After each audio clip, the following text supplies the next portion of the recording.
salvation we find in the great I am. The great I am, when we are overwhelmed with worries,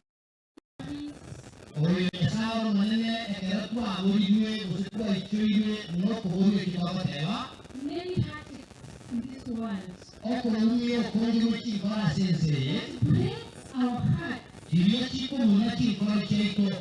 He says, just look at me. I am with you to the very end.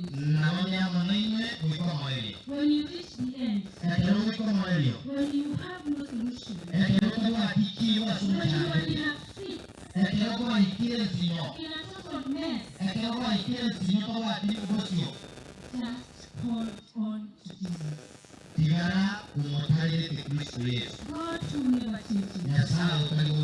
Indeed, this situation has changed your life.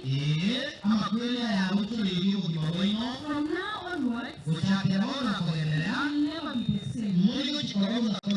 Because you've been a family of 6. Now less 1. There is that gap. The gap that humanity or anyone cannot change.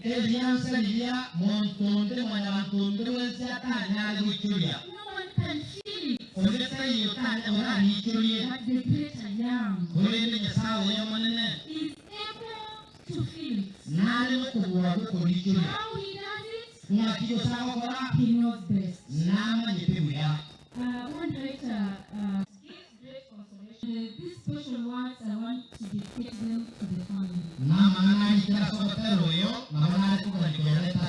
He says, leave me, Savior.